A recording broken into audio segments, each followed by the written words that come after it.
Astrology in Medicine, Charles Arthur Mercier, M.D., 1914. Lecture I. The position of astrology among the sciences is quite unique.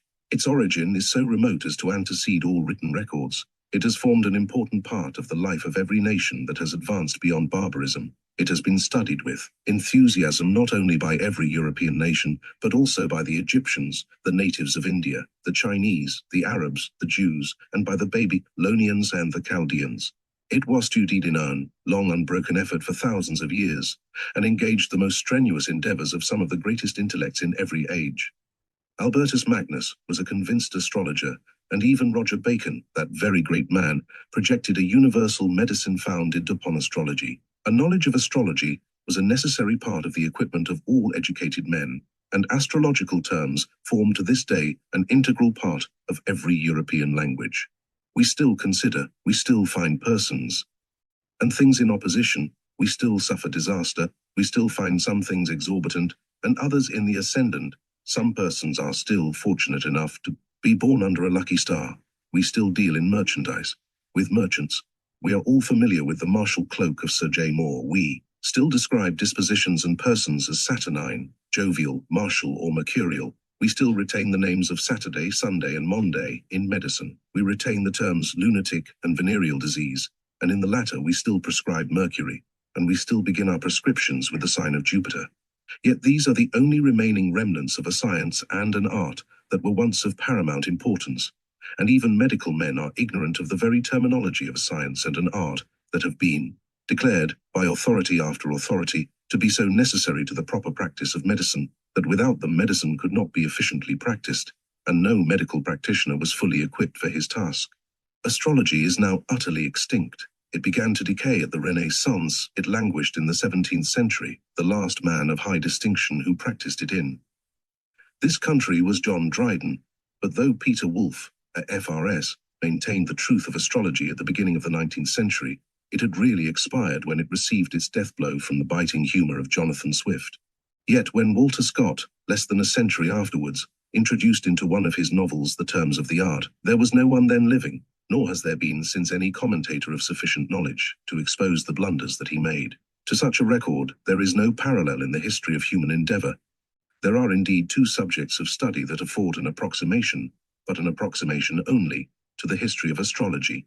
The first of these is alchemy, which really included what we now call chemistry, and, in a letter to his sons John and Charles, dated Sept.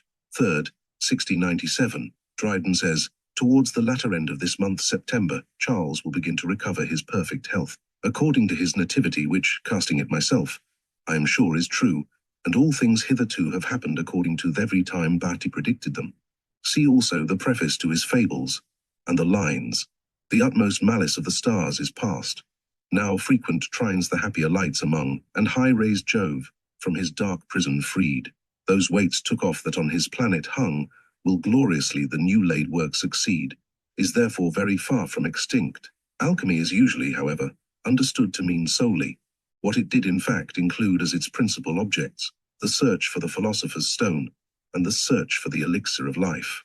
The philosopher's stone was desired, not as an end in itself, but as a means to the transmutation of metals, which were not then known to be elements. I need not remind this audience that this endeavor, which has been the object for the finger of scorn for so many years, is now almost within sight of success. Certain elements are now transmuted, or transmute themselves, and one at least of the metals known to the ancient alchemists is now made in the laboratory. Nor need I remind you that one eminent physician discovered, a few years ago, the elixir of life in orchidean extract, while another has still more recently made the surprising discovery that the elixir of life is neither more nor less than sour milk. He was more fortunate than a predecessor, who first isolated alcohol, and having drunk freely of the newly discovered elixir of life, died, by the irony of fate, of acute alcoholic poisoning. A nearer parallel to the fate of astrology is to be found in that of Aristotelian logic, but the parallel is still not quite complete. It is true that logic was once cultivated with the same universality and the same fervor as astrology, that it was aforetime, like astrology, a necessary part of the equipment of every man who pretended to be educated, and that it is now fallen into neglect and contempt that are well nigh as universal as its former cultivation. But, unlike astrology, logic is not yet quite extinct. It is dying indeed. It is in the very agony of death, but it still breathes. The lamp of astrology is utterly gone out, but the expiring flame of logic still flickers precariously in some of the dark places of the earth. We might still find, by diligent search, professors who know the meaning of Barbara and Celarent, of Boccado and Barra-Lipton, and can even subject them to the orthodox manipulations of logical art, but who now knows the meaning of a triplicity or a horoscope, or could cast a geniture or rectify a nativity. Logic is moribund, it is true, but astrology is already dead. It has been dead so long that it no longer stinks, perhaps, because it is embalmed in the writings of so many men that were eminent in their day. We have even forgotten how conspicuous and important a position it occupied among the sciences, the arts, and the crafts of our forefathers, and it is because the long sleep of medicine, its stagnation and want of progress through so many centuries, was due in no small degree to the shackles of astrology and of the humoral pathology, which astrology countenanced and corroborated, that I think it seemly and proper to bring before this college the elementary principles of astrology, and the ways in which they were applied to medicine. Astrology had a known history of nearly 6,000 years. Its beginning seems to have been in Chaldea, about 4000 BC. It was diffused throughout all nations and peoples that had any pretense to civilization, and it engaged, throughout that immense time and that enormous area, the attention of innumerable votaries, among whom were some of the greatest intellects that have adorned the human race. It had consequently attained to a degree of elaboration and complexity which renders it difficult to give, within any reasonable compass, a clear account of its voluminous details, expressed as they are in highly technical terminology, and conveyed in Latin so canine, and so extraordinarily abbreviated as to be obscure, often to the point of unintelligibility. In preparing the account that I shall give, I have had the advantage of appealing on different points to a Latin scholar of rare attainments, to a professor of astronomy, and to a professor of ancient history, and I rejoice to say that one and all have been unable to solve some of the problems that had puzzled myself where such solar luminaries have failed to illuminate. It is no disgrace to my farthing candle if it gives no light. The main factors in astrology are three: the signs of the zodiac, the 7 planets, and the houses of heaven. In medical astrology, there is yet another factor which is equally important, and without which medical astrology cannot be understood.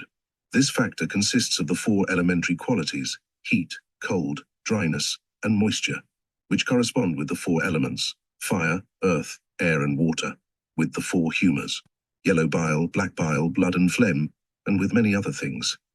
A house has 2 meanings in astrology. It may mean a 12th part of the heavens, as will be shown presently, or it may mean a sign of the zodiac specifically appropriated to a particular planet, which is its lord. Since there are 12 signs of the zodiac, 7 planets, and 12 houses of heaven, it will be easily seen that the merely numerical combinations of any one of these with the others are indefinitely multitudinous, and when it is known that each may be combined with the others in many different ways, the complications become too great for the human intellect to follow, and since many of the combinations depend on considerations that are both vague and arbitrary, it is not surprising that scarcely any 2 astrologers should combine them in the same way, or draw the same conclusions from the same disposition of the heavens. Every sign of the zodiac, every planet, and every house has certain special powers and influence, not only over mankind generally, but specially over individual men and women, according to the moment of their birth, according to their complexion, disposition, and temperament, according to the place in which they live, and so forth. And in addition, every sign, planet, and house has special powers at certain times of life, and every sign and planet has its own elementary qualities, as hot and dry, cold and moist, and so forth, and has special power over some part of the body and some faculty of mind. Moreover, these powers, both general and special, are reinforced or diminished in so many ways that the memory can scarcely retain them, and since neither the reinforcement nor the diminution is susceptible of any exact computation, the result, even if all were to be allowed their proper weight, must always be dubious. The signs of the zodiac. These, of course, are 12 in number. In astronomy, they are disposed in the order in which the sun successively occupies them, Aries, Taurus, and Gemini being the signs of spring, Cancer, Leo and Virgo those of summer, Libra, Scorpio, and Sagittarius those of autumn, and Capricornus, Aquarius, and Pisces the signs of winter. In astrology, however, they are differently arranged, according to their several qualities or properties. They are still in groups of 3, but each group forms not a season of the year, but a triplicity thus: Aries, the first month of spring; Leo, the second month of summer; and Sagittarius, the third month of autumn, form the first triplicity. Every sign in which is hot and dry, regulates the bilis flava, is masculine, diurnal, and is insufficient in youth. Its lord is Sol by day and Jupiter by night. The second triplicity consists of Taurus, the second sign of spring; Virgo, the third sign of summer; and Capricornus, the first of winter. These signs are cold and dry. Their corresponding humor is bilis atra. They are feminine, nocturnal, and preside over decrepitude. Their lords are Venus by day and Luna by night. The third triplicity is composed of Gemini, Libra, and Aquarius, the third of spring, the first of autumn, and the second of winter. These are hot and moist in complexion. Their humor is sanguis. They are masculine and diurnal. They preside over our childhood, and their lords are Saturn by day and Mercury by night. The signs of the fourth triplicity are Cancer, the first of summer; Scorpio, the second of autumn; and Pisces, the third of winter. They are cold and moist. Their humor is pituita. They are feminine and nocturnal. They regulate the middle period of life, and their lords are Venus by day and Mars by night. It is also important to know that some signs are mobile, such as Cancer, Libra, Capricornus, and Pisces. Others are stable, and such are Taurus, Leo, Scorpio, and Aquarius, while a third group is mediocre with respect to mobility, as Aries, Gemini, Virgo, and Sagittarius. A masculine sign is so called because a child conceived under the influence of that sign will be a male, and children conceived under feminine signs are female. Yet it is a fixed rule that all children are born under Aries, just as by the common law, all children born at sea are parishioners in Stepney. A sign is diurnal or nocturnal, according as its power is greater by day or by night. In addition, every sign has an aspect towards some particular part of the human body.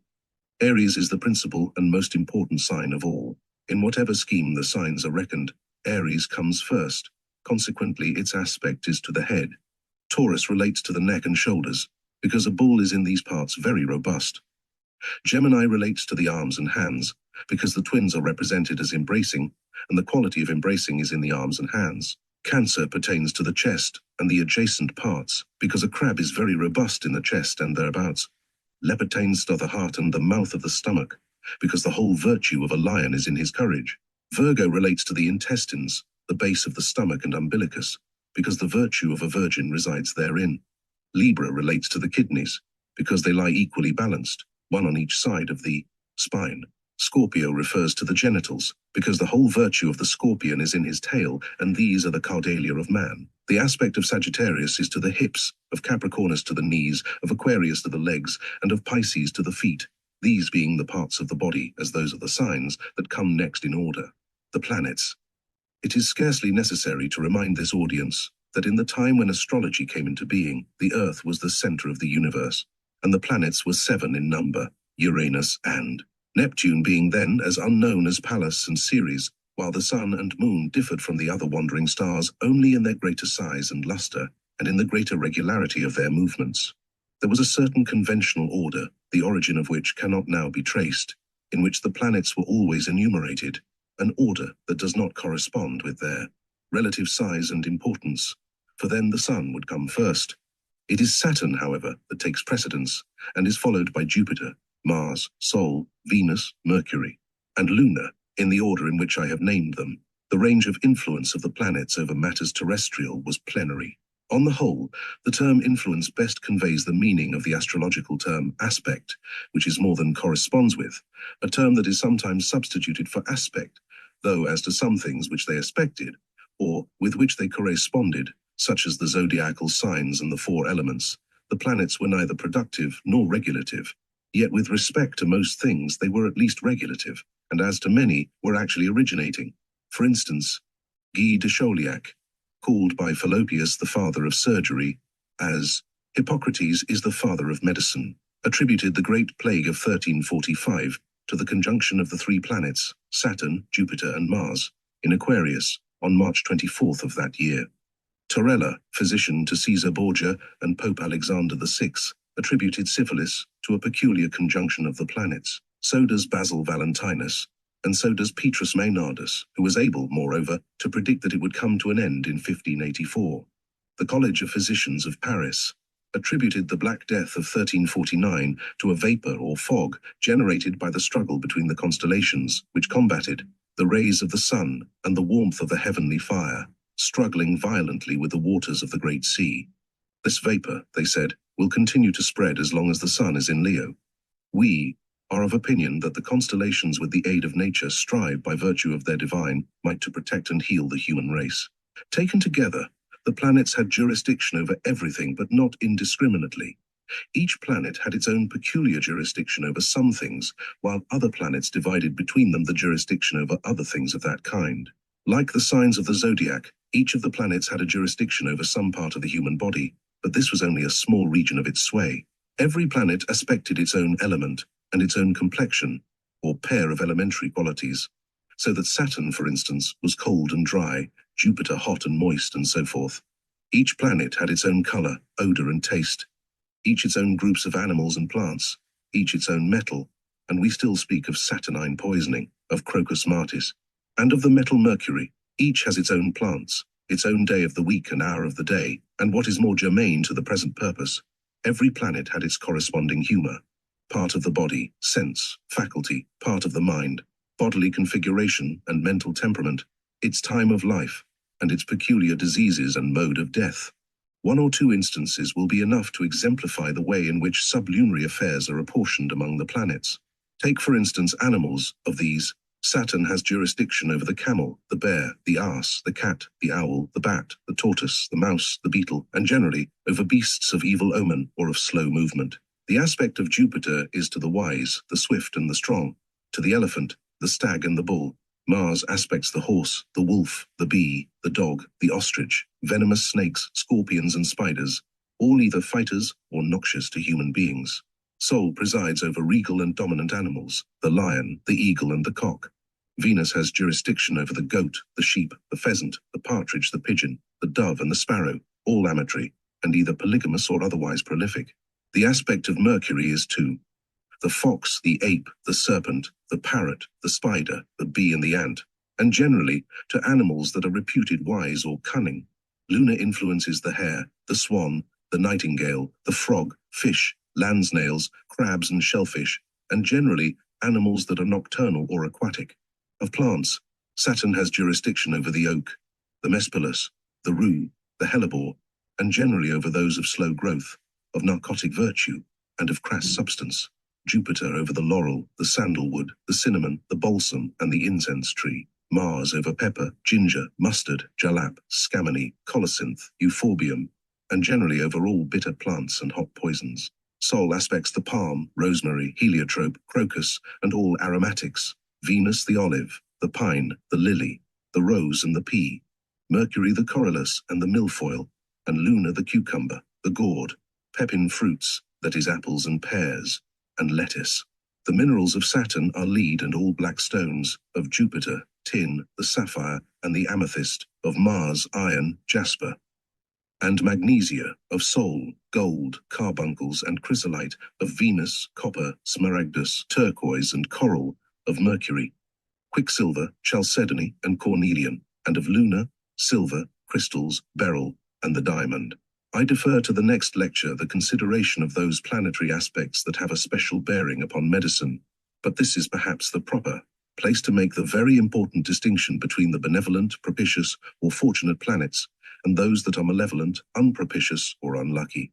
The fortunate or benevolent or propitious planets are Jupiter, Sol, and Venus, of which the first and last are lucky in the highest degree. Saturn, Mars, and Luna are malevolent, unpropitious, and unlucky. Mercury is variable in this respect. He has scarcely any character of his own, but he reinforces the benevolence or the malevolence, as the case may be, of whatever planet may be in conjunction with him, or may be favorably aspected by him.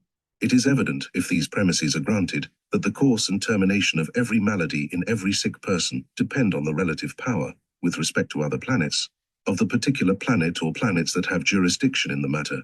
They will depend, in the first place, on the planet that has jurisdiction over the temperament, as Saturn if he is Saturnine, Jupiter if he is jovial, Mars if he is martial, and so forth.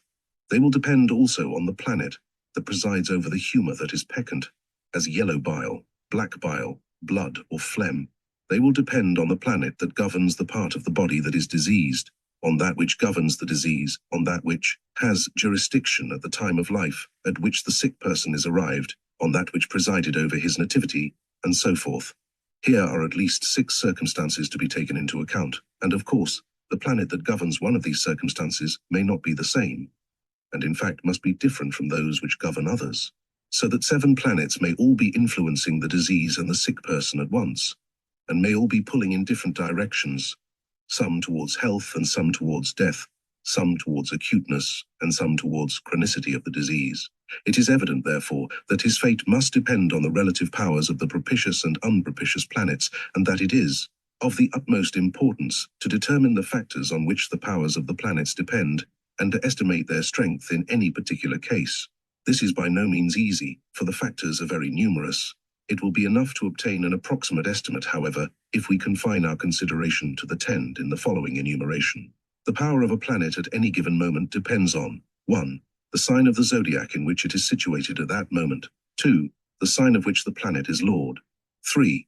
The sign in which the planet rejoices. 4. The signs in which the planet ascends or descends. 5. The house in which the planet is situated. 6. The house in which the planet rejoices. 7. The position or aspect of the planet towards other planets. 8. The aspect of the planet to the ascendant. 9. The motion of the planet, as fast or slow, direct or retrograde. 10. The day and hour. In this estimation of the powers of the planets, much depends on the houses of heaven, and these must be described before we can proceed. The houses of heaven. We all recognize that, while the stars have an apparent motion from the eastern horizon up to the vertical meridian and down again to the western horizon, yet the horizons and the vertical meridian keep their places with respect to us and do not move.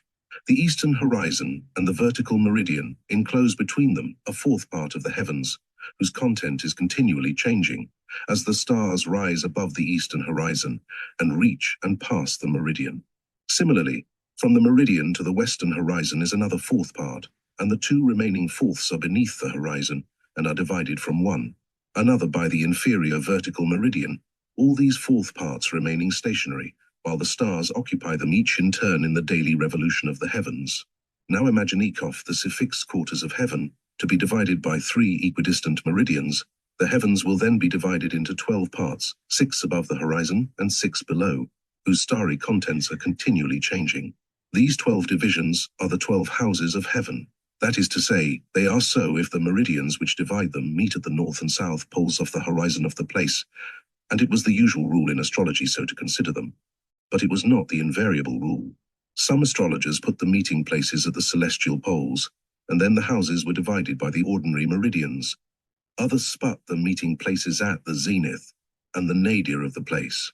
It is manifest that those astrologers who computed the positions of the planets in one set of houses must arrive at very different results from those who computed the positions in another set, for a planet might be in one house according to one computation and in a different house according to another. That house which is immediately below the eastern horizon, so that the stars therein are the next to rise above the horizon, is the first house, which is also called the ascendant house, or shortly, the ascendant.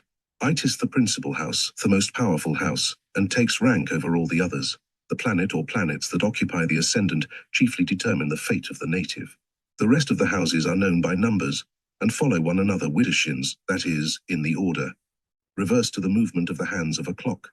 The 2nd and 3rd are between the ascendant and the lower vertical meridian, the 4th, 5th and 6th between the lower vertical meridian and the western horizon, and so on until the 12th house meets the 1st at the eastern horizon. The anterior boundary of each house, the meridian which the stars in that house will cross next, is called the cusp of that house, and from the cusp, the position of the planets in the house is measured in degrees and minutes. The cusp of the ascendant house is called the horoscope, and I may here correct a prevalent error with respect to this term. It is customary to speak of casting a horoscope, as if that were a possible and usual operation in astrology. What is meant by the expression is casting a nativity or geniture, that is to say, setting out on a plan of the houses. Of heaven, the position of the signs of the zodiac and of the planets in the respective houses that they occupied at the moment of birth. Similarly, we may cast a decumbiture, that is, we may set out a similar plan for the moment a disease begins, and such an operation was as necessary in the daily routine of a physician as is now the taking the temperature of the patient, but it is manifest that we cannot in this sense cast a horoscope, for the horoscope is but the cusp of the ascendant. This is the most obvious method of setting out the houses, but it was not usually adopted, perhaps because compasses were not common and circles not so easy to draw as straight lines. The conventional figure, on which the positions of the heavenly bodies were always set out, was thus. Each house of heaven, like each sign of the zodiac and each planet, has its special aspect, jurisdiction, or influence over human affairs, but unlike the signs and the planets, the houses are not complexionate. They are neither hot nor cold, neither moist nor dry. Just as Aries is the first, the most powerful and important of the signs, and Luna the most powerful and important of the planets, so the ascendant is the most powerful and important of the houses. When a planet is in the ascendant, its power is paramount over all the other planets. Wherever they may be, still, it may be strongly influenced by them. The ascendant is the house of projects, of the beginnings of things, especially of journeys. It is the house of life, of movement, and of questions and answers. The second house is the house of riches and of servants, and signifies the end of youth and the lessening of the years of life. The third house is the house of brothers and sisters, of acquaintances and friends, of heirs, of changes, of continuance of journeys, of quiet of kingdoms, of religion, and ministers of religion. The fourth house is the house of parents, of heredity, of towns in which the native lives, and in which he is born, and of his fate after death. The fifth house is the house of children, of eating and drinking, of games, of fighting, of pictures, vessels, and money. The sixth house is the house of sickness and health, of servants, of domestic animals, and of receiving. The seventh house is the house of women, of marriage, of contentions and strife, of saints and of thieves, and signifies the middle of life. The eighth house is the house of death, of fear, of riches, and of the last years of life. The ninth house is of pilgrimages and journeys of faith, of wisdom and philosophy, of books, of rumors, and of sleep. The 10th house is the royal house. It is the house of dignities, of laws, of princes and mages, traits, of memories, of mothers, and of half of the years of life. The 11th house is the house of fortune, of good faith, of friends and allies. The 12th house is the house of unfriends and of bad faith, of labor, of battles, of sadness, and of beasts and birds. The strongest house of all is the ascendant. Next to this are the other angulares, which immediately precede the other cardinal points, viz. the 4th, 7th, and 10th, all powerful and propitious houses. The next in succession are called the successors of the angulares, and are less powerful than the angulares, but still disposed to be good or propitious. The remaining houses, the 3rd, 6th, 9th, and 12th, are called abangulis cadentes, and are unpropitious and disposed to evil. We are now in a position to discover the ways in which the power of a planet is increased or diminished. In the first place, every planet is related to certain signs of the zodiac in 3 different ways. First, it has a sign or signs peculiar to itself, which are called the houses of the planet, and of this house, or of these houses, the planet is lord. Second, every planet has a sign in which it rejoices. When situated in any of these signs, and especially when in its house, the power of the planet is augmented. Third, every planet is exalted in a certain sign, and depressed in that which is diametrically opposite, and the power of the planet is increased or diminished according as the one or the other of these signs is in the ascendant. For instance, Saturn is lord of Capricorn essentially, and of Aquarius. Accidentally, he rejoices in Aquarius, is exalted in Libra, and depressed in Aries. Consequently, his power is at its maximum when he is in Capricorn, and is augmented when he is in Aquarius. It is increased when Libra is in the ascendant, and subdued when Aries is in that house. Saturn Kronos regulates the beginnings of things, especially of things relating to the earth, such as planting, sowing, ploughing, and other operations of agriculture. Such operations ought therefore to be begun when Saturn has power, as when he is in the ascendant or in Capricorn or Aquarius, provided that Aries is not in the ascendant. If Libra should be in the ascendant, however, such operations can scarcely fail to be successful. A hot planet in a hot sign will have its heat augmented, but in a cold sign, its heat will be reduced, and so of the other elementary qualities. A moist planet in a humid sign will be dripping wet, and will aggravate diseases due to moisture. We have seen that certain houses are more propitious than others. Those, namely, whose cusp is on the horizon, or on one of the vertical meridians. A benevolent planet will be doubly so when in a propitious house, but will have little power to benefit when it is in an unpropitious house. The house in which it is situated influences a planet in more ways than this. Every planet has, not only a sign but a house also in which it rejoices, and when it is in this house its power is augmented. Mercury rejoices in the ascendant, Luna in the 3rd house, Mars in the 6th, Sol in the 9th, Jupiter in the 11th, and Saturn in the 12th. Perhaps the most important factor in modifying the power of the planets, and certainly the factor to which the most importance is attached, is their relative position or aspect with respect to one another, and to the ascendant. The first aspect of planets to one another is conjunction, which, like other terms in astrology, and in its congener, logic, is not always used in the same sense. Planets are said by some authorities to be in conjunction when they are within 2 degrees of one another, by others, when they are within 15 degrees of each other, by others, when they are in the same sign, and by others when they are in the same house.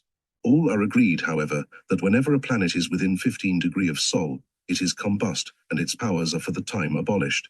Otherwise, when planets of the same qualities are in conjunction, they corroborate and reinforce one another. But when planets of opposing qualities are in conjunction, each cancels a part of the power of the other, so that when a good planet is conjoined with an evil one, the malice of this is tempered, and the benevolence of that is debilitated. One of my authorities, Arnaldus de Villanova, gives the following instance.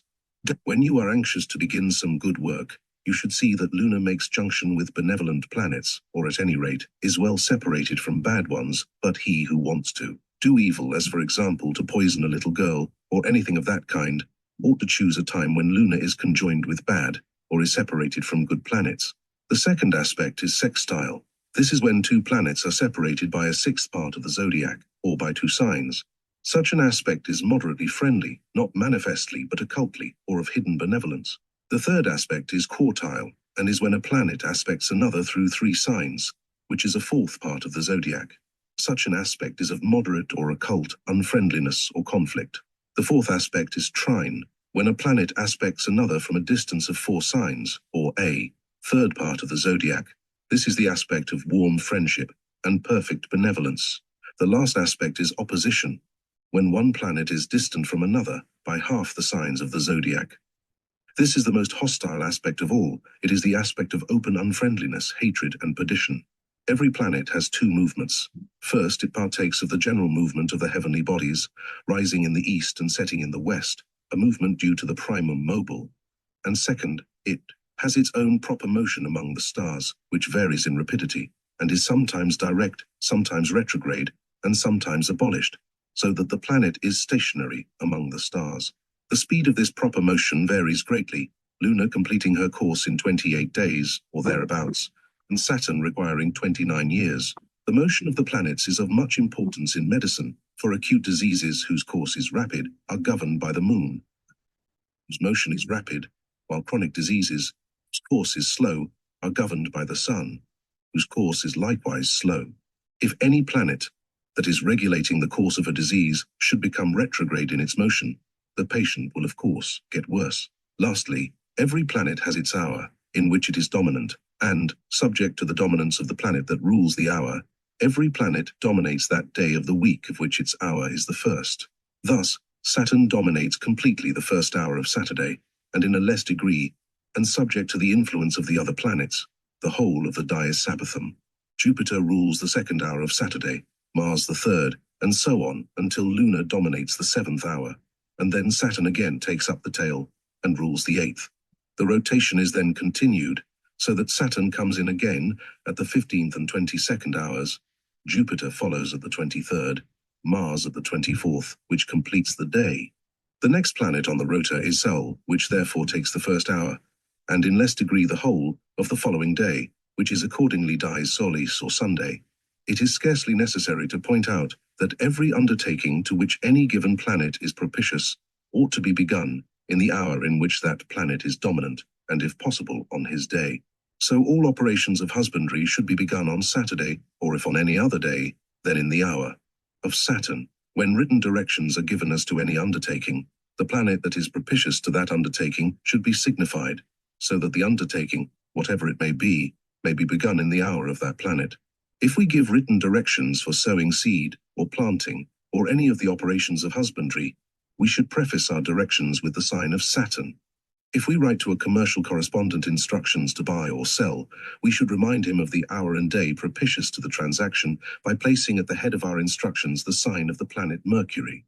Now, the planet that is most propitious to the operation of letting blood and to taking medicine is Jupiter, and therefore, all written directions for letting blood or administering medicine should bear the sign of Jupiter, and the sign of Jupiter is, which still heads all our prescriptions and testifies to the intimate connexion that existed aforetime between astrology and medicine. If we keep at our fingers' ends the knowledge we have now gained of the rudiments of astrological law, we shall be in a position to turn that knowledge to practical use, to erect a scheme of the heavens at the nativity of any given person, and to interpret that scheme so as to predict at least the general course of his life, and, if we have sufficient skill, the individual incidents therein. For this purpose it is convenient to select a person whose career is closed, because this gives us the double advantage of ascertaining whether our predictions are correct, and of keeping an eye on his career during the course of our interpretations, so that they may not go too wide of the mark. I select therefore a distinguished man, Charles XII of Sweden, whose career is familiar to you all. As is usual, the pole of the houses is at the horizontal north of the place, Stockholm, and not at the celestial pole, and therefore the latitude is given, and the houses do not correspond with the signs of the zodiac. Taurus, for instance, occupies the whole of the 5th house, with 6 degrees of the 4th and 20 of the 6th, while Aquarius lies wholly within the 2nd, which includes also 7 degrees of Capricorn and 5 of Pisces. The first omen that attracts our attention is that Mars, the military planet, occupies the 12th house, the house of battles and of enemies. We predict, therefore, that no joys to him Pacific scepters yield, war sounds the trump, he rushes to the field, peace courts his hand, but spreads her charms in vain. Think nothing gained, he cries, till naught remain. Venus, in the 2nd house, does not aspect the native, and exerts no influence over him, and Charles XII was notoriously insusceptible to the charms of love. He was a neglecter and despiser of women. O'er love, o'er fear extends his wide domain, unconquered lord of pleasure and of pain. Sol, in the ascendant, predicts for the native an illustrious and glorious career, and equips him with the necessary qualities. A frame of adamant, a soul of fire. No dangers fright him, and no labors tire. Behold, surrounding kings their power combine, and one capitulate, and one resign. But Mars is an unpropitious planet, a planet of ill omen, and his presence in the house of battles cannot but signify military disaster. Luna, in sextile to the ascendant, exerts an evil influence, which Jupiter, sequestered in the 2nd house from exerting any counteracting sway, is powerless to restrain. What is the inevitable consequence? He comes, not want nor cold his course delay, hide, blushing glory, hide Poltawa's day. The vanquished hero leaves his broken bands, and shews his miseries in distant lands, condemned a needy supplicant to wait, while ladies interpose, and slaves debate. Finally, Saturn, a very malevolent planet, is most ominously situated in the 8th house, the house of death, a certain indication that death will come early and in disastrous circumstances. How true the indication let the poet testify. But did not chance at length her error mend? Did no subverted empire mark his end? Did rival monarchs give the fatal wound? Or hostile millions press him to the ground? His fall was destined to a barren strand, a petty fortress, and at dubious hand he left a name, at which the world grew pale, to point a moral, or adorn a tale. Lecture 2. Having discovered in the last lecture the general principles of astrology, we are now in a position to discuss their application to medicine. We have already found that every zodiacal sign and every planet has its own complexion, or pair of elementary qualities, as hot and dry, hot and moist, cold and dry, or cold and moist, and that each has accordingly power over the corresponding humor, yellow bile, blood, black bile, or phlegm. We must now remark that among the powers of the signs and the planets are some, specially appertaining to medicine, that were omitted in the previous review.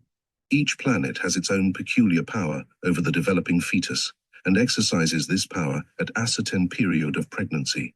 Saturn has power in the first month after conception, and by its own frigidity, Saturn being cold and dry, infrigidates the fetus, coagulates it and dries it up. so causing early abortions. Jupiter is potent in the second month and bestows on the embryo the spiritus naturalis. Mars in the third month supplies the concept with bones and generally composes, or, as we should say, differentiates, the various internal organs. Sol, in the fourth month, supplies the concept with blood and perfects the heart and liver. Venus, in the fifth month, gives to the concept ears, eyebrows, and pudenda. Mercury, in the sixth month, opens the nose and mouth, and Luna, in the seventh month, causes the development of the lungs and divides the fingers and toes according to their places. After birth, each planet takes under its jurisdiction certain organs and tissues of the body and certain faculties of the mind, and has, moreover, jurisdiction over certain diseases and certain modes of death. Saturn, which is cold and dry, and therefore regulates the black bile, presides also over the bones, teeth, cartilages, the right ear, the spleen, and the bladder, and over the memory. It has power, of course, over the diseases of these parts, and in addition, over quartan fever, scabies, lepra, tabes, melancholia, paralysis, icterusnesia, dropsy, cancer, cough, asthma, phthisis, deafness of the right ear, and hernia.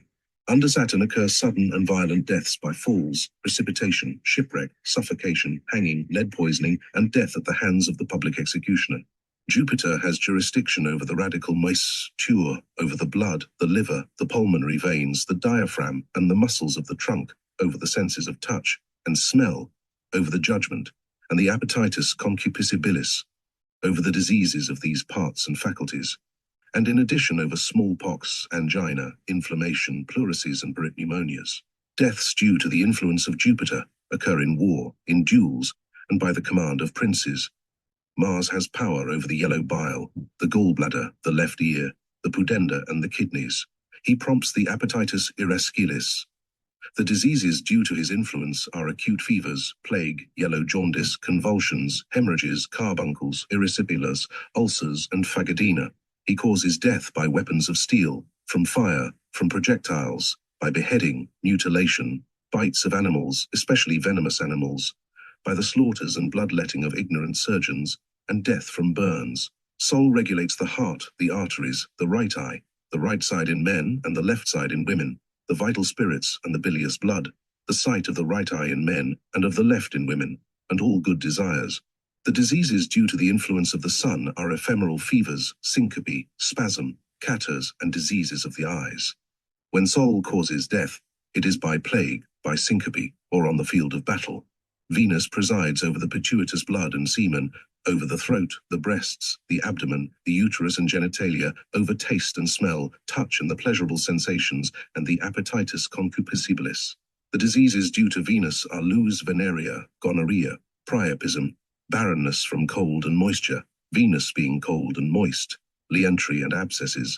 Deaths due to her influence are those phiom poison and from sexual excess. Mercury has jurisdiction over the animal spirits, over the legs and feet, the hands and fingers, the tongue, the nerves, and the ligaments, over taste and hearing, common sense, imagination and reason. The diseases that he influences are erratic and relapsing fevers, mania, phrenitis, deliria, insanity, epilepsy, convulsion, balbuties, and cough with profuse expectoration. Under his influence occur deaths by poison, by witchcraft, and by process of law for perjury, forgery, and false money. Finally, Luna presides over the phlegm, the brain, the left eye, the right side in women and the left in men, the stomach, and the membranes, over the sight of the right eye in women and of the left in men, over fear, over quotidian fevers, epilepsy, apoplexy, fatuity, vomiting, fluxes, such as diarrhea and menorrhagia, dropsy and cold abscesses. She brings those deaths that occur from superpurgation and from drowning. It would seem, from the several jurisdictions here assigned to Mercury and Luna, that those whom we call lunatics ought properly to be called mercurials, for though the moon rules the brain, Mercury has jurisdiction, as we have seen, over mania, phrenitis, delirium, and insanity, and, strictly speaking, no one with any of these maladies ought to be called a lunatic. Lunacy in the strict sense is fatuity interrupted by lucid intervals, as we shall find further on, and this is the sense that it had in law down to the passing of the Lunacy Acts. Until these enactments, the legal meaning of a lunatic was a fatuous or demented person who had, nevertheless, intervals of lucidity, and though in common speech the meaning became generalized, and the term was used to include all insane persons, whatever the nature of their insanity. and whether it was interrupted or continuous, yet lawyers, who are always both more precise and more conservative in the application of terms than other men, continued to use the term lunacy in its strict sense till the middle of the last century.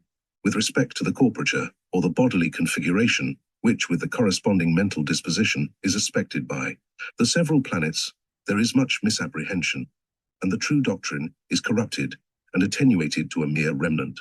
We are apt to consider that a Saturnine person is taciturn, cynical, and disposed to be malevolent, that a jovial person is good-humored and hilarious, that a Mercurial person is restless and vagrant, not continuing in one stay, that a martial person has a soldierly bearing, and that a lunatic is out of his mind. And although we should not be wrong in attributing these mental dispositions to the persons so denominated, we should give them but a tithe of the mental qualities the names actually connote, and we have forgotten altogether, not only that there is a corporature or bodily configuration that accompanies and indicates each mental temperament, but also that there are persons of solar and venereal temperament as well as those that are jovial, saturnine, and so forth.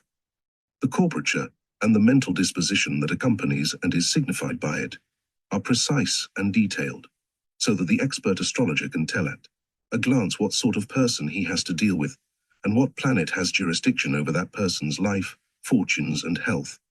Those, for instance, who are Saturnine may be known by the following physical signs. They are moderately fleshy, of medium height, their countenances are long, their eyes large and black, their teeth very large, they are of dark complexion, have scanty straight black hair, thin beards, are pigeon-toed, and of truculent bearing.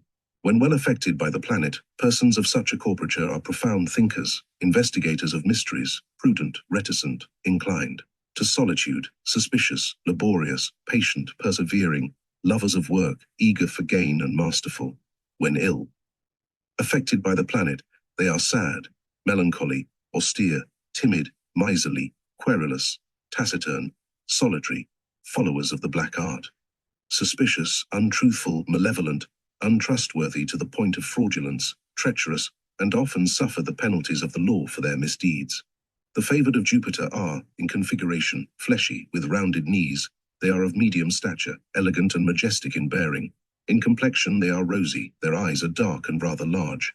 They are prone to baldness, and have thick reddish beards. When well affected by the planet, such persons are simple, just, pious, religious, faithful, humane, merciful, hilarious, gracious, open, affable, liberal, splendid, magnanimous, and law-abiding. When ill affected, they have these qualities in excess. They are superstitious, sentimental, humanitarian, prodigal, and vainglorious. The subjects of Mars are thin and well-proportioned. They are pale, with blue eyes and abundant curly hair, not only on the head, but on the body. They are of middle stature, with large heads, round faces, small eyes, large nostrils, long teeth, and military bearing. When well affected they are strong, robust, brave, greedy of fame, irascible, given to hunting and games, vindictive, impatient of control, domineering, delighting in war and battles, contemptuous of danger, agile, ready, hasty, self-confident, and indifferent to religion. When ill affected, they are impious, unjust, arrogant, merciless, seditious, foolhardy, quarrelsome, brawlers, homicides, tyrants, incendiaries, robbers, thieves, and bandits. Those under the jurisdiction of Luna are tall, pale, good-looking, with light hair and eyes, and with becoming beards. When well affected, they are ingenious, subtle, sincere, open, honest, and well-mannered. When ill affected, they are stupid, even to fatuity, timid, and restless. It is very important to know that, as might be expected, it is when the moon is waxing that they are well affected, and they are ill affected when she is on the wane. Here we see the origin of the legal doctrine, already alluded to, that a lunatic is a demented person who has lucid intervals, these intervals being when the moon is in the first two of her phases, while the periods of fatuity are the last two phases, when she is past the full, and her light is waning. The votaries of Mercury are characterized by medium stature, a well-proportioned body, pleasing complexion, and yellow hair. They are graceful, with very small hands, feet, and teeth. They have scanty beards, thin voices, and are rapid in their movements. When well affected, they are witty, studious, quick to learn. Even without being taught, they are disputatious, wise, cautious, prudent, easily accommodating themselves to persons and circumstances, sociable and inquisitive. When ill affected, They are unstable, forgetful, apt to have hallucinations and to talk nonsense, liars, parasites, flatterers, deceitful, perfidious, perjurers, calumniators, forgers of wills, coiners of false money, meddlers in things that do not concern them, and dangerous counselors. Under the jurisdiction of Venus are those of medium stature, succulent, with delicate and fair complexions, good-looking, with crisp brown or blackish hair, dark eyes, narrow eyebrows, narrow chests, and thick thighs. When well affected, they are indolent, bland, pious, religious, merciful, peaceful, sociable, lovers of the arts of singing and of music, elegant and graceful, and given to delicacies and pleasures. They are lucky in love and, in friendship, forgiving and impatient under misfortune. When ill affected, they are timid, imprudent, effeminate, lecherous, and betrayers of women. Lastly, the characters of those who are ruled by the sun are a large head, a round and glowing face, large eyes, long hair which at length falls out and leaves them bald, and a sallow complexion. When well affected, they are pious, just, upright, faithful, open, chaste, worldly wise, apt to anger, but magnanimous, honorable, splendid and magnificent, warm in friendship, and lovers of their wives and children. It will have been noticed that the descriptions of the bodily configurations are not very definite, and we are warned by Menenius to be very careful of judging of the dominant planet by the configuration of the body. This, he says, is a part of the science in which many fail, and it is not yet fully ascertained. The knowledge is to be attained by long experience only. Menenius had indeed good reason to inculcate caution in interpreting the indications obtained from astrological law, for he sought to clench the arguments with which he was defending astrology from the attacks of Gassendi, by predicting the death of the skeptic upon a certain date. When the date came round in due course, Gassendi unexpectedly refused to die, and Menenius then discovered a mistake in his calculation which had led him to antedate the event. He corrected the error, revised his prediction, and fixed another and later date, beyond which Gassendi could not survive. He seems, however, to have overlooked a second time some material factor, for his opponent lived on, and laughed him to scorn, giving much occasion to the enemy to blaspheme. Menenius, unfortunately, lacked the resource of Dean Swift, who was confronted with the same difficulty by the survival of the astrologer Partridge. Swift, under the pseudonym of Isaac Bickerstaff, predicted that Partridge would die on the 29th of March next, about 11 at night, of a raging fever, and when the date was past, published a circumstantial account of the death, with a confession by Partridge of the imposture of his predictions. In vain Partridge denied the facts, for Bickerstaff gave 5 conclusive reasons for disbelieving these protestations, and for holding that Partridge was in fact dead, and in denying the fact had carried beyond the grave his proclivity for telling lies.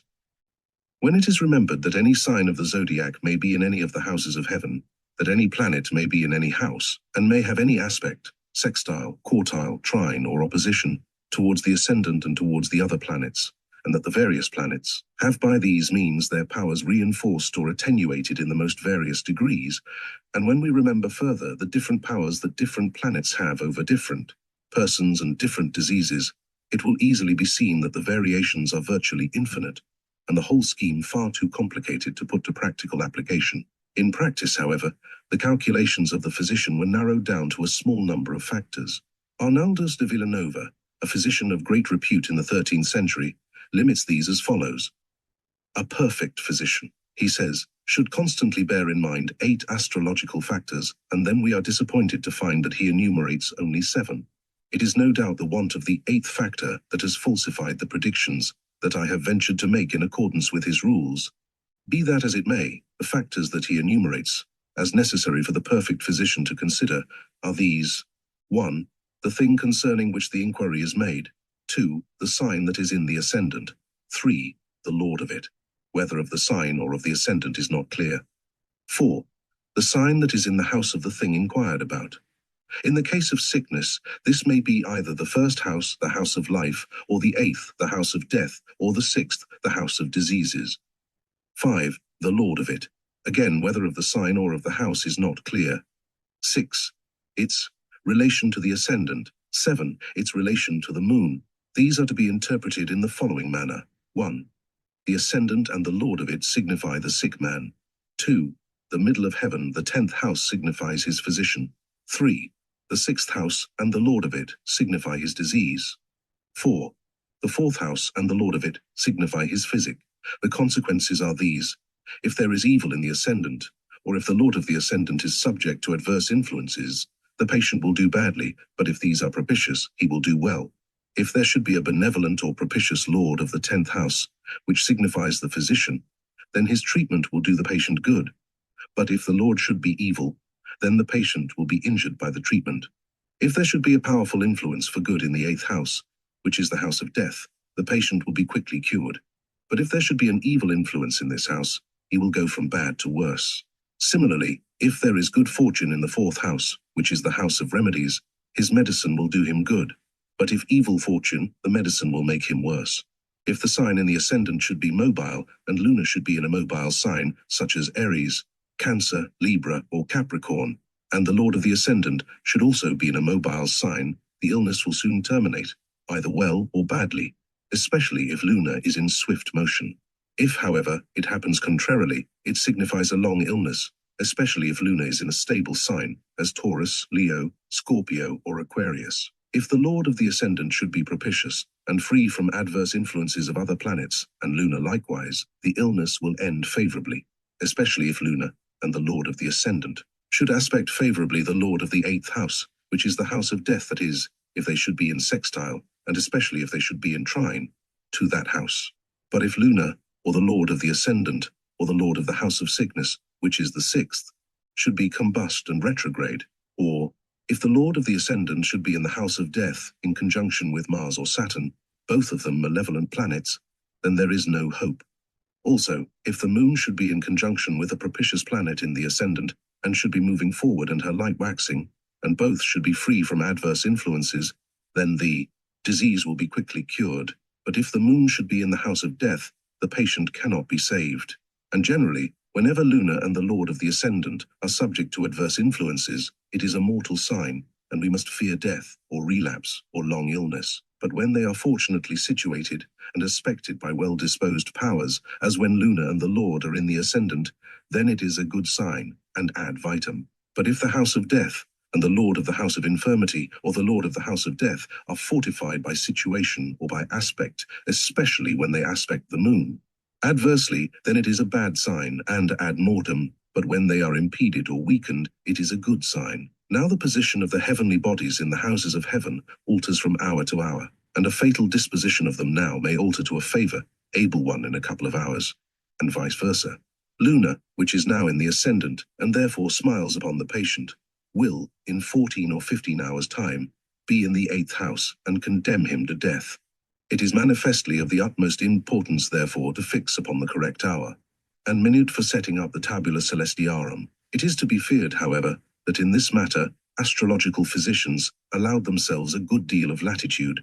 There are 2 fixed moments, one or other of which should be taken as that on which the scheme should be erected. One of these is the moment of birth, the other is the decumbiture. It will be seen that the scheme of the nativity of Charles XII sets forth the year, the month, the day, hour, and minute of birth, and the scheme is erected accordingly, and admits of no doubt or variation. There was, however, a process known to astrologers by the name of rectification of the nativity, a process the rules of which are difficult to discover, but the practical result was to shift the heavenly bodies from positions that were inconvenient to the astrologer to positions more suitable to his purpose. I should never myself make an alteration of this nature, which does not seem to me quite justifiable, but, emboldened by this established astrological practice, I have then ventured to make a trifling alteration in the scheme of nativity that I have placed before you as that of Charles XII. As originally erected, it referred not to the year 1682, but to the year 1594, and to the moment of birth, not of Charles XII, but of a previous king of Sweden, namely Gustavus Adolphus, the Lion of the North, and the bulwark of the Protestant faith. In working it out, I found that by no ingenuity, and by no artifice, could I make the predictions to be drawn from this scheme of nativity fit in with the known career of that great and successful commander. They suited, however, with such surprising accuracy and appropriateness the career of his successor Charles XII, that I felt it was a pity to allow myself to be fettered in applying them to him by a punctilio of needless scrupulosity. I did not venture to take that liberty with the facts that astrologers are accustomed to take, By altering the positions of the heavenly bodies in the houses of heaven, I merely altered the date by less than a century and substituted the name of one king of Sweden for another. In estimating the scheme of the heavens relating to the illness of a patient, it is always advisable to compare it with the scheme of his nativity. If that planet which was lord of the ascendant in the nativity is favorably placed and, fortunately, aspected in the scheme of the decumbiture, and is neither combust nor retrograde, the patient will be strengthened and live, and vice versa. These are the considerations that should weigh with a perfect physician, but the authority I am now quoting from lived 7 centuries ago, and the world was very different then from what it is now.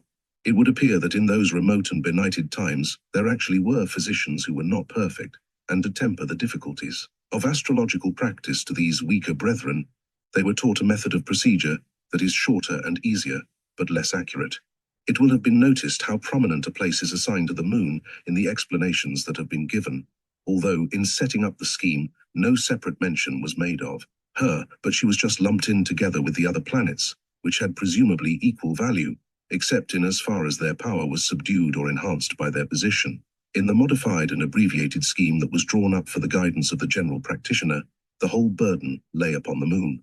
It was recognized that a busy practitioner could not be expected to have the correct positions of the planets always at his fingers' ends, but he could scarcely be ignorant of the phase in which the moon was, of whether she was waxing or waning, or even of the sign she occupied.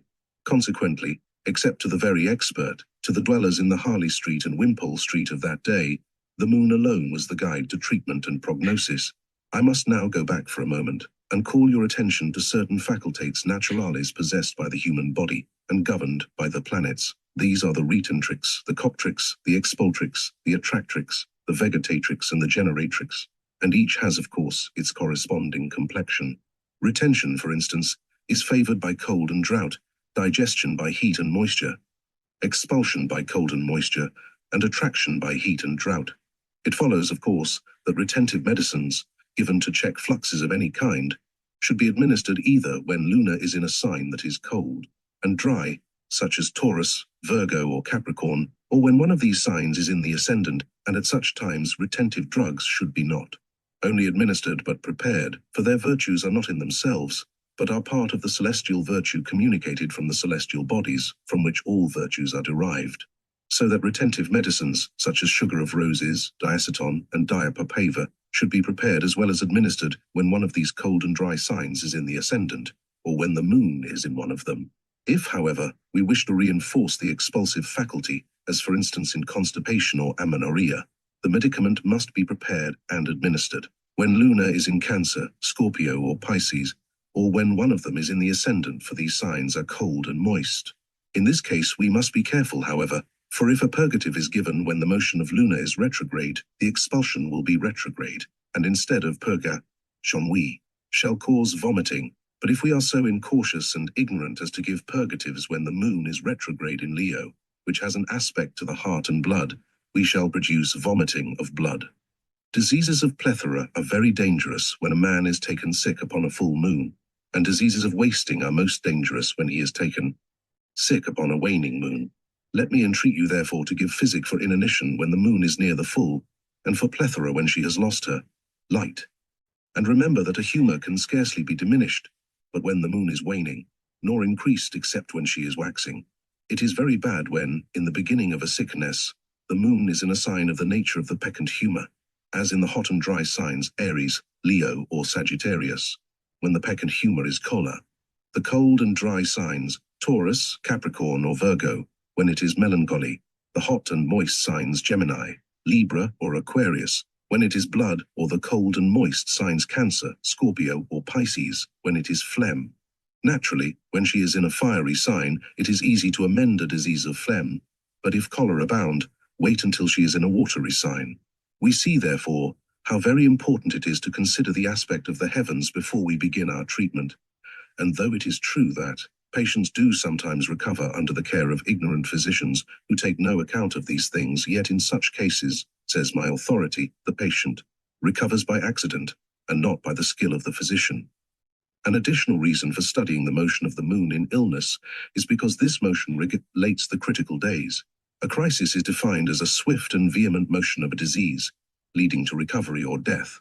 Strictly speaking, those only are true crises which lead to recovery, but inaccuracy and corruption have crept into the meaning, until some authors enumerate 6 kinds of crisis, which I need not enumerate here, but all authorities are agreed, and their agreement seems to me to arise from everyone copying the words of his predecessor, that for a true and perfect crisis 6 conditions must be fulfilled. In the first place, the crisis must be complete, that is to say, the whole of the materia peccans must be evacuated, for instance, all the bile in tertian fever, and all the phlegm in quotidian fever.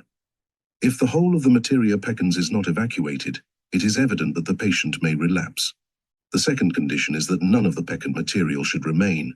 This is evidently quite as important as the first, that all of it should be evacuated. The third condition is that health must be completely regained, and there must be no terrible accidents or pernica bilibus, such as running of the eyes. The fourth condition is that the crisis must be manifest, that is to say, there must be a sensible evacuation of the materia peccans. The fifth condition is that the crisis must make indication, and as to the meaning of this, I have come, after long and careful study, to the conclusions on another subject arrived at by my authority, and piously expressed by him in the words, Deus solus cognoscit, quia habet neci caput neci codam.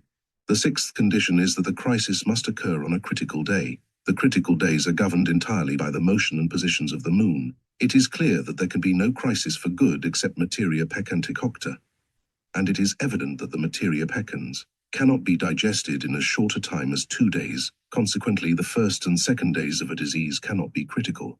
The third day is intercadent, and the fourth is indicative, because manifestly, whatever happens on the 4th day will happen with exaggerated force on the 7th.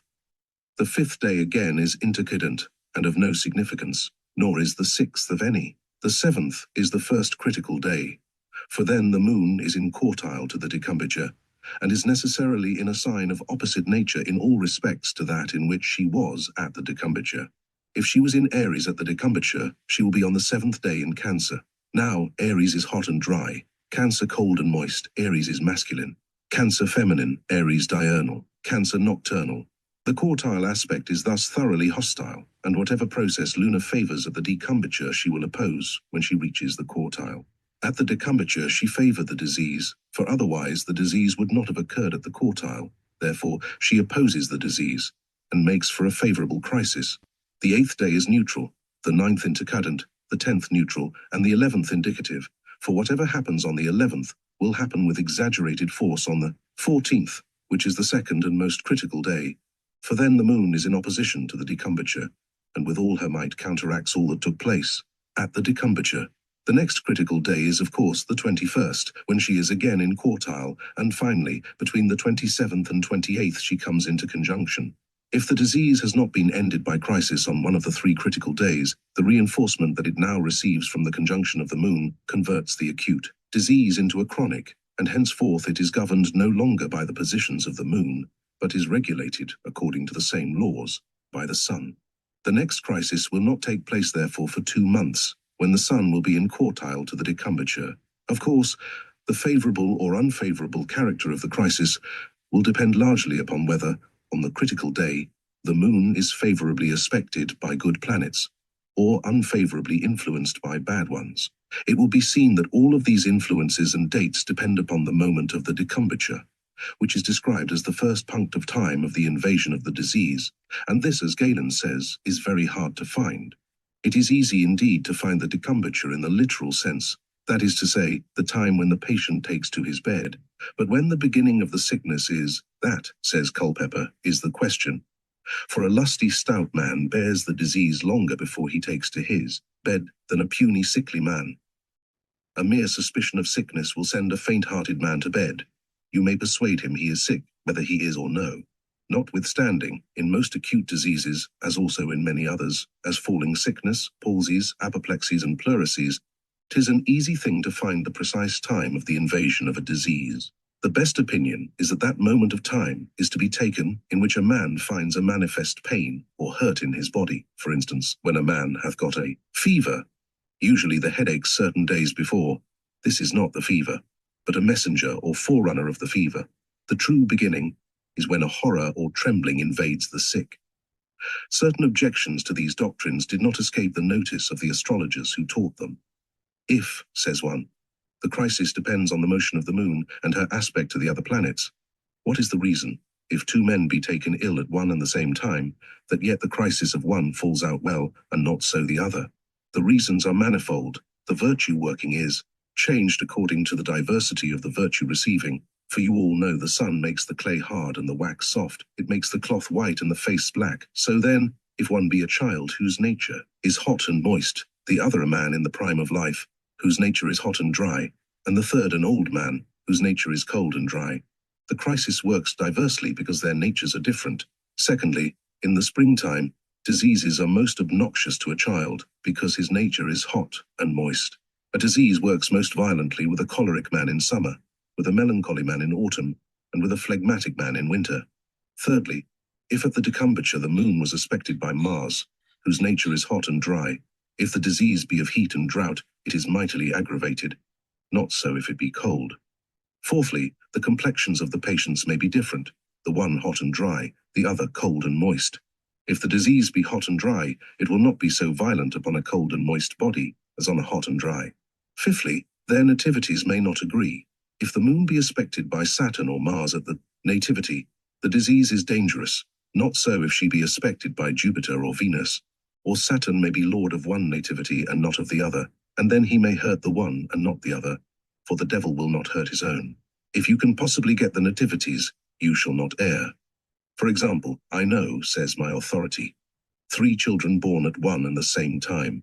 At 5 years of age, they all 3 had convulsion, whereby they were all 3 lame of one leg, the boys on the right and the girl on the left. At 14 they died altogether on one and the same day of the smallpox. To us, with our present knowledge and requirements of evidence and our ways of thought, all this appears such a farrago of tomfoolery that it is difficult to understand how it can have been seriously entertained by men of ordinary intelligence, and yet we know that it was in fact believed by the rarest intellects of their time, some of them, like Roger Bacon and Albertus Magnus, among the rarest intellects of all time, and it is an interesting exercise to try and carry our minds back and put ourselves as far as we can in the position of our forefathers. We shall then find it easy to understand why the system was maintained, and not difficult to discover how it originated. The first is explained by the overwhelming power of authority, the last by the belief that was overthrown by Copernicus.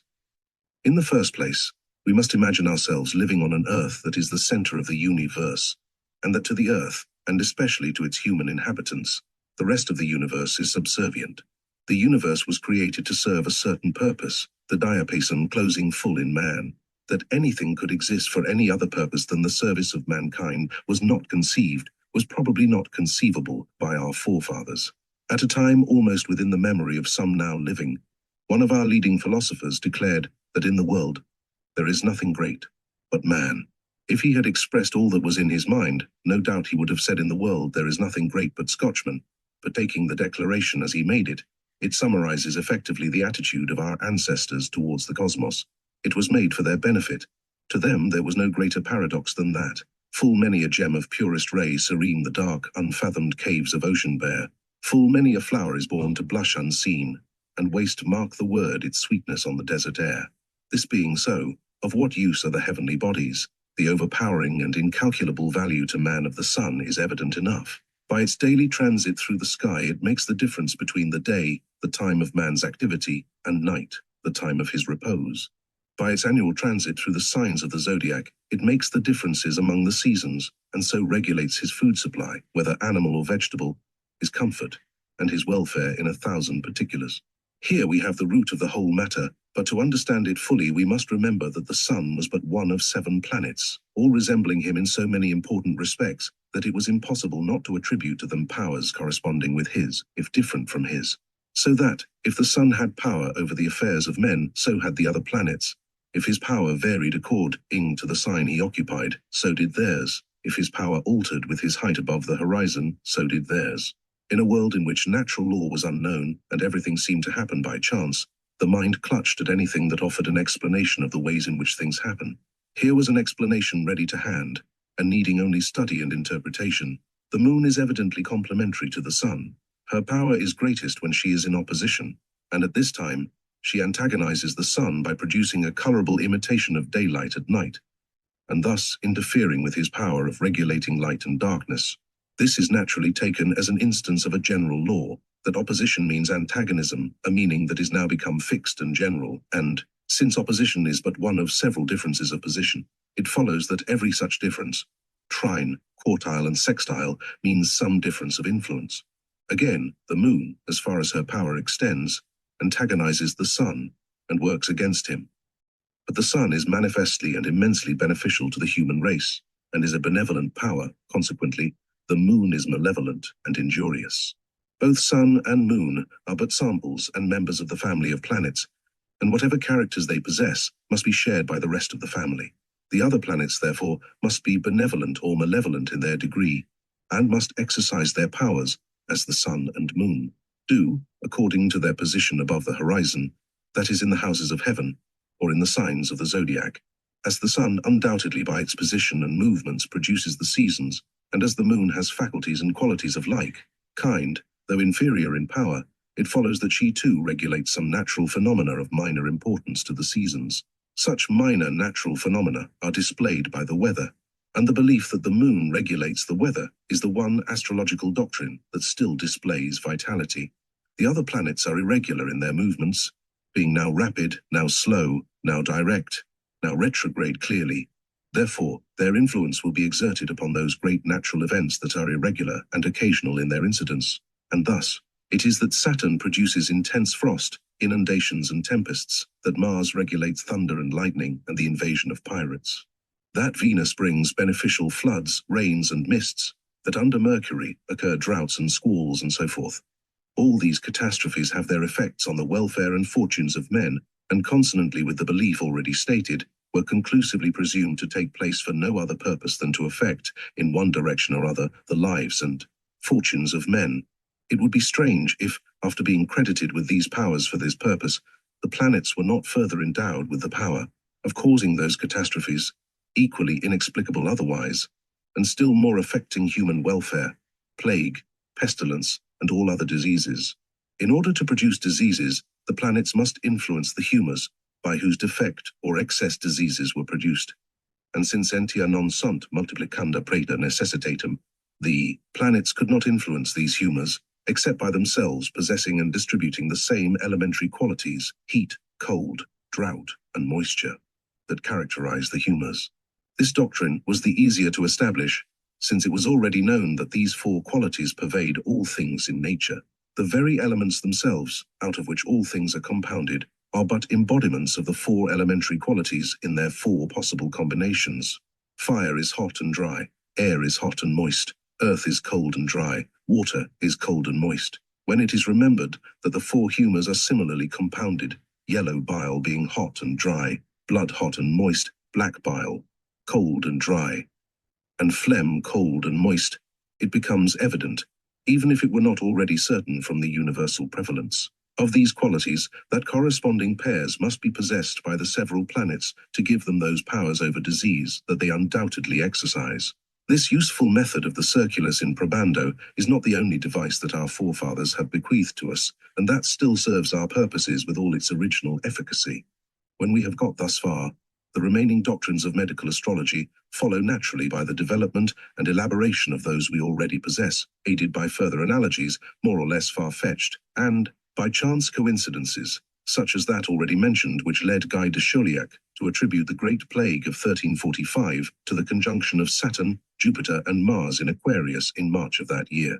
We should take a very superficial view of astrology, however, if we fail to recognize that beneath all its strange doctrines, and under all its monstrous assumptions, lies the insatiable craving of the human mind for explanation. Every event that happens before us throws down an irresistible challenge to us to explain it. We are so constituted that we cannot rest until it is explained, but we are also so constituted that we are apt to accept as sufficient anything that purports to be an explanation, even if it rests upon no reasonable ground, or even if it is a mere verbal explanation that explains nothing. We have discarded astrology as a garment that we have outgrown, even as the snake wriggles itself out of its skin and the crab withdraws itself from a rigid envelope that is too small for it. But can we assure ourselves that we have outgrown and discarded the mental carapace that renders such beliefs as astrology possible? Do not logicians still teach doctrines every bit as absurd as the doctrines of astrology? And even in medicine itself, do we never take that for an explanation that is no explanation? Before we can cast stones at the astrologers, have we no windows of our own to guard?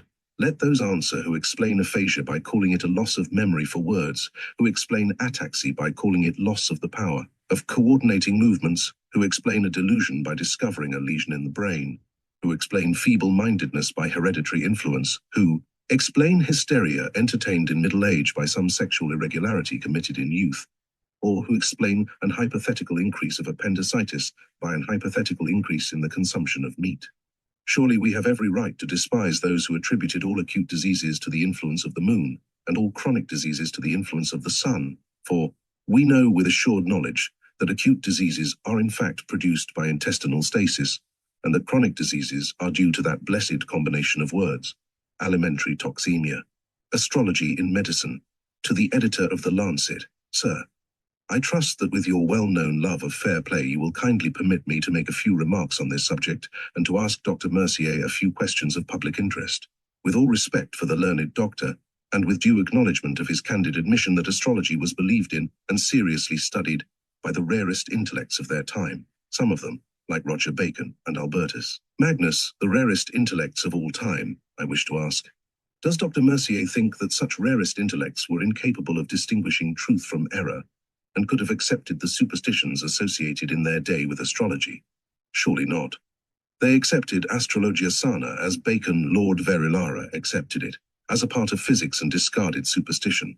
One might as reasonably proclaim medicine nowadays to be tomfoolery, on the ground of the superstitions connected with it formerly, as Dr. Mercier condemns astrology and pronounces it as dead, obliquely. Dr. Mercier's only argument against astrology on scientific grounds is the worn-out and utterly unfounded assertion that it was overthrown by Copernicus. Dr. Mercier ridicules the belief of that eminent man Guy de Chauliac that the outbreak of the Black Death in the middle of the 14th century was due to the great conjunction of Saturn, Jupiter, and Mars in Aquarius on March 24, 1345. Neptune was also in the same sign at that time, a planet unknown then. Such a dorifery of great planets in Aquarius, a sign which is found to relate to epidemic diseases, certainly foreshadowed the outbreak of a pandemic, and if Dr. Mercier will compare the periods of great conjunctions in Aquarius, he will find that great epidemics always coincided therewith. If Dr. Mercier had directed attention to the immense difference made by the discovery of Uranus and Neptune, he would have recognized that many mistakes of ancient and medieval astrologers were due to their being unaware of the existence and relative positions of these distant planets.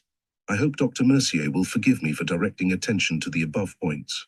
I am sure that he meant to be as fair as possible in his delineation of medieval astrology. In fact, he proved this intention by the last paragraph, but one of his second lecture. I should be happy to meet Dr. Mercier in friendly debate on this important subject before any learned society or private assembly. I am, Sir, yours faithfully, Alfred J. Pierce, Dec. 3rd, 1913. Mr. Pierce makes an appeal for publication which we have not been able to resist, but the view that the operations of nature are mysterious until they are understood cannot be advanced as a complete defense of mysticism. Ed. L. to the editor of The Lancet. Sir, like yourself, I am unable to withstand the appeal that Mr. Pierce makes to me.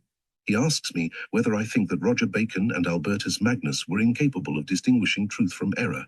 I hasten to assure him that in my opinion, these eminent men were as incapable of making a mistake as I am myself. The experience of mankind throughout the ages shows that clever men never make mistakes. No clever general has ever been defeated in battle. No clever judge was ever upset on appeal. No clever counsel ever lost a cause. No clever theologian ever held an erroneous opinion, or at any rate an opinion that was held to be erroneous by other clever theologians. No clever doctor ever made a wrong diagnosis. No clever schoolboy ever needs to have his exercises corrected. In fact, ability and infallibility mean the same thing. Mr. Pierce is certainly right in pouring contempt upon my argument that Copernicus overthrew astrology. At least, he would have been right if I had made the statement, or if I had called it an argument. I should be most happy to accept Mr. Pierce's challenge to debate this important subject before a learned society, were it not that I am at present immersed in a much more important investigation, which absorbs my whole time and attention. That Saturn, Jupiter, and Mars, in conjunction in Aquarius, must have produced the Black Death in the following year is patent to everyone and needs no demonstration. But it required the insight of genius to discover that the burning of York Minster was due to the superabundance of snails in a certain back garden early in the same year. It is the peculiar merit of the adept, be he an astrologer or merely an haruspex, to recognize the significance of such coincidences. It seems to have escaped altogether the observation of the vulgar that this year of grace, 1913, has been characterized no less by the superabundance of snails in back gardens than by the number of conflagrations initiated by suffragattes. The causal nexus needs no proof, but if it did, proof would be found in the fact that in Ireland, from which snails were banished by the beneficent action of St. Patrick, and where there are no back gardens, the backs of the houses being in front, there has been no suffragette incendiarism. I will not pursue the subject further in this place, but if Mr. Pierce wants any further information, he will find it in my forthcoming book, De Conflagrationibus et de Multitudinibus Helicidarum, in Hortulis Postasis. I am, sir, yours faithfully, Chas. Mercier. Dec 13th, 1913, Saints and Signs. Part of a third lecture, which was not delivered, but was read to the Casual Club, Nov. 1912. It used to be a point of honor with me, and I believe with other members of this club, never to read up the subject of the evening's discussion. So to do would be to deprive the discussions of that casual character, which is their distinctive charm, and which gives its name to the club. It is with regret that I have noticed of late years signs that this honorable understanding is not maintained, and therefore I have chosen for this paper a title which will have rendered impracticable any attempt to acquire information of its subject from outside sources. If any member present has been trying to steal a march upon the rest by looking up the literature of miraculous signs adduced in evidence of the truths of Christianity by the heroes or the victims of canonization, I have the pleasure of informing him that he has been wasting his time, and I may further inform those members who have made direct inquiries of me as to the scope of the subject indicated by my title, that my answers, while of course strictly truthful, were intended to mislead, and have, I trust, served their purpose. I have here a specimen of a metallic token, which if any of you have never seen one, I shall be glad to hand round. I wish I had more, so that I might present one to each of you as a memento of this joyful occasion, but the Chancellor of the Exchequer seizes upon every specimen with such avidity that they are becoming more and more scarce and difficult to obtain. A metallic token which serves in this country as the standard of value, and is known as the sovereign or pound sterling. If you will let observation with extensive view survey it on both aspects, you will find that on the obverse or the reverse, I never know which is which, it bears the image, though not the superscription, of St. George of Cappadocia, who has abandoned the more lucrative occupation of army contractor in order to follow the more honorable calling of patron saint. He is engaged, you will observe, in his customary avocation of slaying the dragon, an operation which he performs in a rather surprising manner, chastely attired in a helmet much too large for him, the weight of which has dislocated his neck, and mounted on a pony many sizes too small for him. The saint is in the act of kicking the dragon in the neck with his bare foot, while the pony simultaneously kicks the animal on the head with his off fore, and treads on its abdomen with his near hind. The triple assault so confounds the dragon that instead of biting the leg of the saint or of the pony, both of which are within easy reach, he retaliates by swearing, which any intelligent dragon must know would avail little against a Welsh pony, unless indeed the dragon should swear in Welsh, of which there is no evidence, and would be quite ineffectual against a saint, especially a saint who had had as long an experience in the army as St. George of Cappadocia. George of Cappadocia was a commercial man, and a very successful commercial man, and no doubt it is meet and right, and our bound and duty to place upon the standard of value in this commercial country the effigy of a successful commercial man. But it is not on account of his success in commerce that the effigy of George appears on the fronts or backs of our coins. If we wanted to typify upon our coins the highest development of the commercial spirit, I suppose we should stamp them with the image of Lord Rothschild or of Mr. Rockefeller, but we do not. We stamp them with the image of St. George of Cappadocia, not because he was a prosperous and successful commissary, but because, for some unknown reason, he subsequently became a saint. At some remote time, I do not know when or why, George was chosen as the patron saint of this country, and it is because he is the patron saint of England that his image appears on those useful tokens that are collected with such avidity by the Chancellor of the Exchequer. Mr. Rockefeller would not be eligible, because he is not a saint. Patron saints were in past times much more highly valued and much more frequently employed than they are now. Francis or had a patron in St. Louis. I speak without accurate knowledge, but I believe I am correct in saying that, in the common phrase, he has joined the ranks of the unemployed. Scotland placed itself under the patronage of St. Andrew, Ireland of St. Patrick, Wales of St. David, Spain of St. James, and if I cannot adduce any other examples, it is because these are the only nations, if we can allow that Scotland is a nation, that remain as they were before the modern redistribution of the map of Europe. But nations were not the only things that had patron saints. Every family that aspired to county rank, and indeed every person who aspired to be of consequence, had his or her patron saint. Nor was this all, as they say in Oxford. Every profession and calling had its patron saint. The patron saint of medicine was St. Luke. Who was the patron saint of lawyers I do not know, but no doubt they chose a very powerful one, for their need was great, or perhaps no saint would consent to act for them. For of all the inns of court it is curious that not one is named after a saint.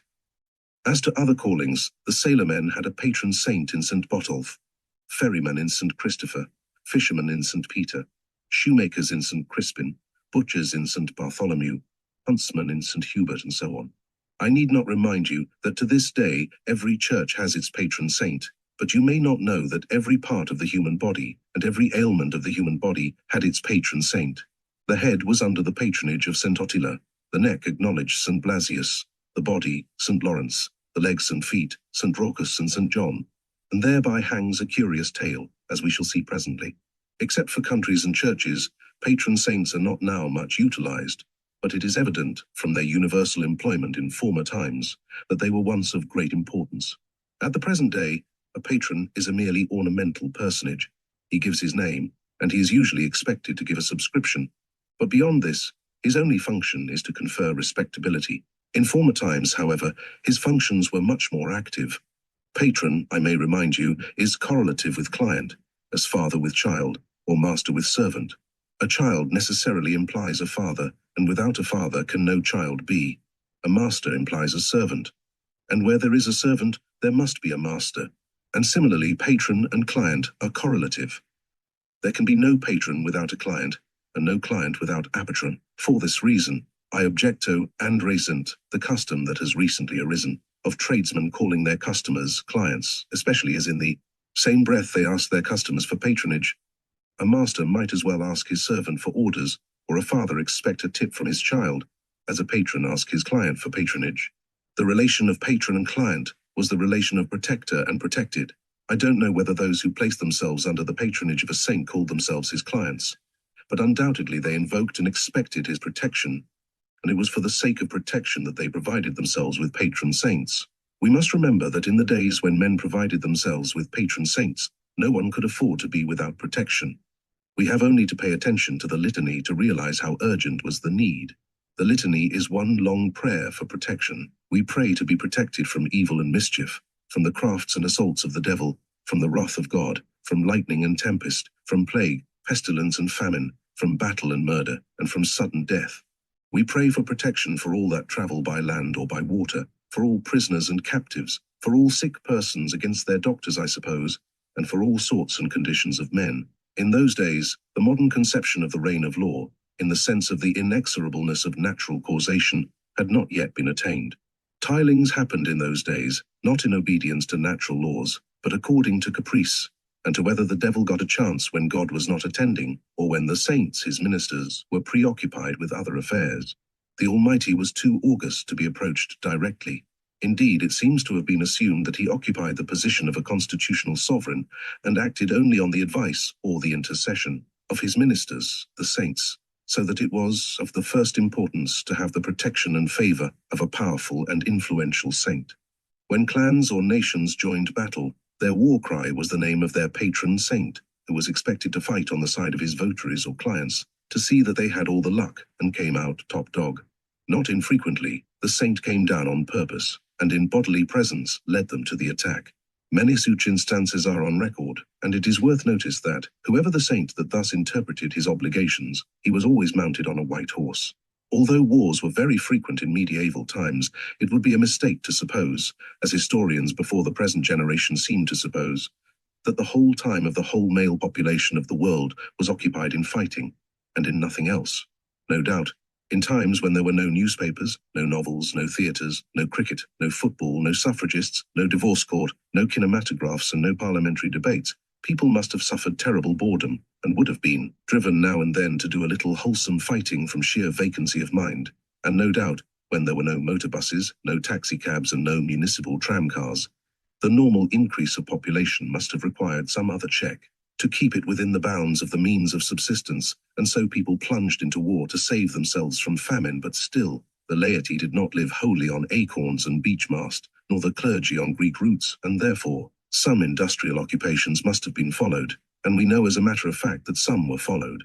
And whatever a man's occupation might be, whether of war or peace, it was necessary, if he was to have any luck, that he should have a patron saint, and hence it was that a patron saint presided over every trade and calling.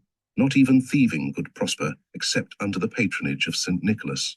My own occupation had not then reached the perfection that it has now attained, and in those days there were maladies that baffled the resources of medical art as it then was, and defied all the drugs in the pharmacopoeia, reinforced as that then was by many potent and valuable remedies that the ignorance and indifference of a later age has suffered to fall into disuse.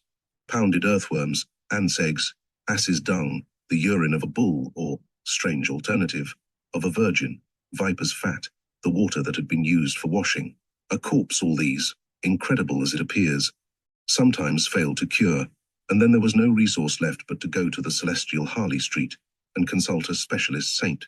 For the celestial Harley Street had as many saintly specialists as its mundane successor has now, of specialists who are perhaps not altogether saintly.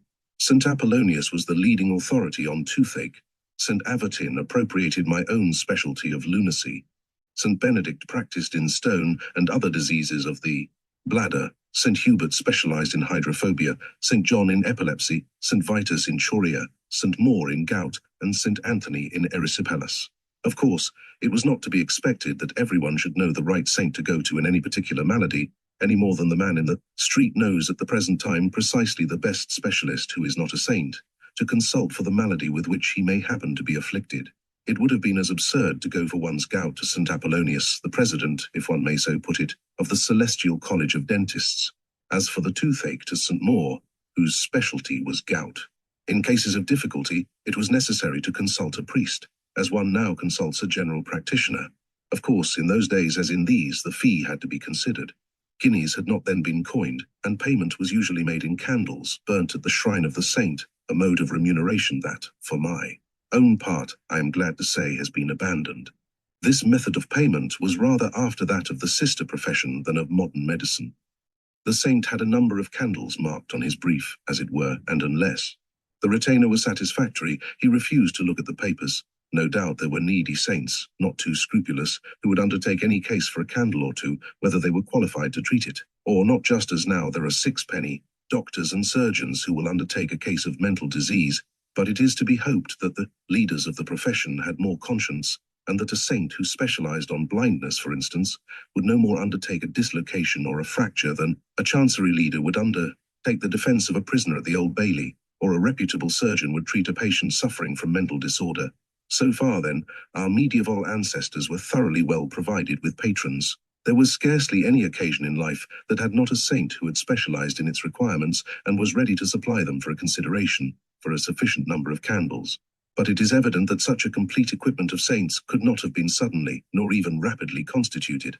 It must have been the growth of years and of generations, and moreover, we must remember that there was a time, at the beginning of the Christian era, when, though sins were very many, saints were very few, and until the large additions made to the noble army of martyrs in the reign of Diocletian, there could not possibly have been saints enough to go round, and if we go further back and recede from the penumbra of early AD to the outer darkness of BC, we enter a benighted world in which there were no saints at all. The prospect appals. We might almost as well contemplate a world in which there were no barristers. The question presents itself and presses upon us with irresistible force.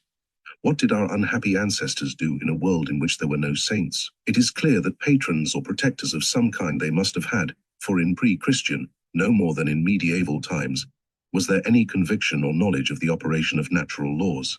How do we know this? We have it on unexceptionable authority. A contemporary writer, who is generally believed to have been inspired, asserts He hath not dealt so with any nation, neither have the heathen any knowledge of his laws. Consequently, there was the same lack of any rule or governance in the happening of events. Everything went by chance, according as the devil or the saints were paying attention, or got the upper hand at the moment. But there were no saints. Hence it would appear that the devil must have had it all his own way, and that the affairs of men must have been uniformly and invariably unfortunate, but to where not, for man survived. He not only survived, but he prospered and flourished. He increased and multiplied exceedingly.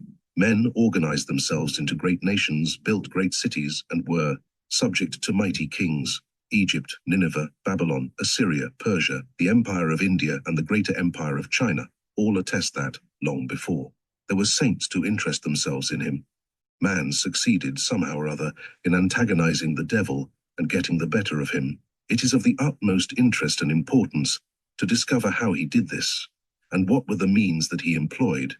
And this brings me to the middle of my song, and the second part of my paper. I am now done with saints. It is clear that they were not as indispensable as they made themselves out, and I say it with reluctance, but I have grave doubts whether they did not lay claim, if not to powers they did not possess, at any rate to the exclusive possession of powers by no means peculiar to them. We know indeed that on one historical occasion, St. Dunstan did seize the devil by the nose with a pair of tongs, and we are told, on less unimpeachable authority, but we are told that St. Nicholas kicked him on a place which is described as being near the spot where the tail joins on to the small of the back.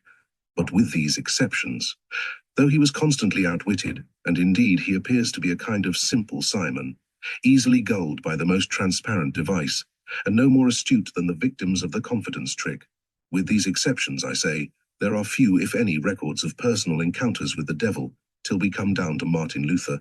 And Martin Luther was not a saint. He was never, I understand, canonized, and I am informed on good authority, in reply to inquiry made in the highest quarters, that any application to Rome for his canonization would have little or no chance of success. Still, whatever unaccountable prejudices may exist at Rome against the canonization of this great and good man, I cannot see that we are any nearer a solution of the most important, and, indeed, vital question: what did men do for patrons before they had saints to fly to? This, gentlemen, is the great and epoch-making discovery that I have to announce to you on this memorable evening. This is the brilliant result of years of laborious research. This is the golden fruit of a lifetime of very insufficiently rewarded toil. Why should I repine that the paltry metal counters that I exhibited at the beginning of this address are so scarce and rare, when I have garnered so abundantly rewards so much more precious? What did men do for patronage and protection before they had saints to place themselves under? Why, this was what they did. Not to keep you in suspense any longer, I will at once reveal that they sought the protection of the signs of the Zodiac and of the planets, and as far as it is possible to judge, the protection they obtained therefrom was as ample, as efficient, and as abundant as that of all the saints in the calendar. Many centuries before a single saint had been canonized, the system of patronage by the heavenly bodies was completely organized, was, if I may so put it, in full swing, and all the Christian hagiology did was to adopt this system, ousting the heavenly bodies and filling their places with saints. Long before St. Louis or St. Andrew, or that successful commissary St. George was born or thought of, every nation and city of antiquity had its patron sign.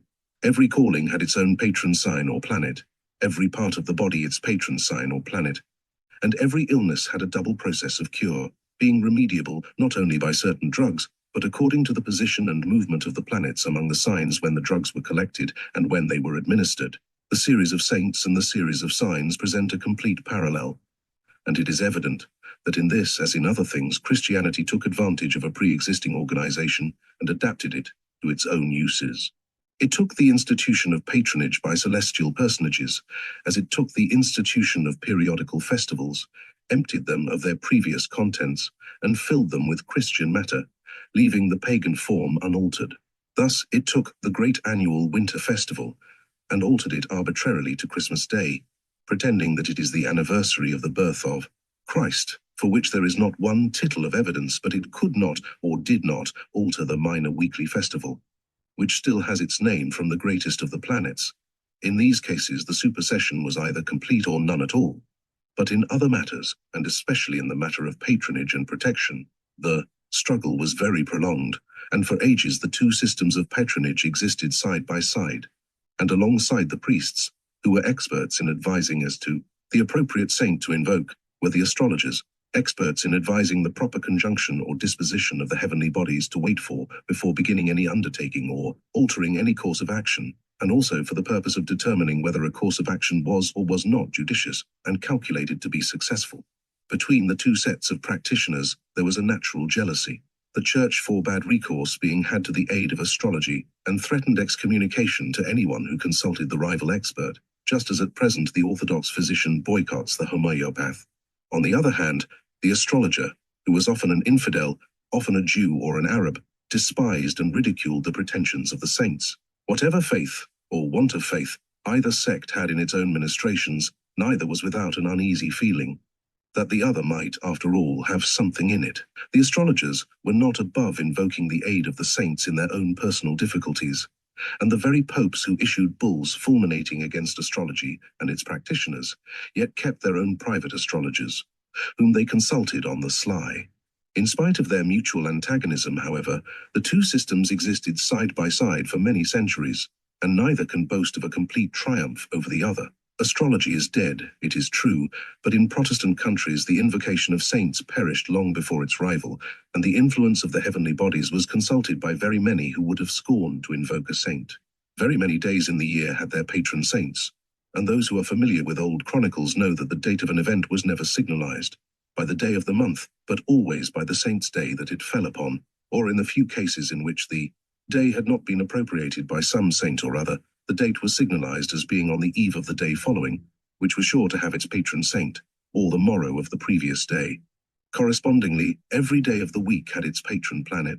The number 7 was chosen for the days of the week, no doubt because in 7 days the moon completes a quarter, and in 28 days completes its revolution. By a curious coincidence, the number of planets known to the ancient world was also 7, and hence it was natural that to every planet should be assigned one day in the week, by an easy transition made at a time that I have not been able to identify, but that was certainly very early. The powers of the planets and those of the gods became transferable, and Avith, the powers the names, so that only 3 of the 7 days of the week, Saturday, Sunday, and Monday, are known by the names of planets, the remaining 4 being called after the corresponding gods. As with days, so with other things, we have seen that to some saint or other, every part of the body was apportioned. And similarly, the body was carved up and portioned out among the signs of the Zodiac, as we find in the chapter of Arnoldus de Villanova, De quale het signo quod membrium in corpore respisit, and as is set forth in the first lecture in this book, so that it is clear that the heathen had as good a choice of celestial specialists as ever the Christians had. Time fails me to carry out the parallel in further detail, but just as the patron sign of England is St. George, and the effigy of St. George appears upon our coins, so the patron sign of Syria was Aries, and the effigy of the ram appears on Syrian coins. Similarly, Palmyra was under the patronage of Libra, and on the coins of Palmyra appears the balance. Similarly, individuals had their patron signs before ever they had their patron saints. The patron sign of Augustus was Capricorn, of Pythodea, Queen of Pontus, the balance. The custom continued well into medieval times and into Christian countries, and King Stephen of England adopted and placed on his coins the patron sign of Sagittarius.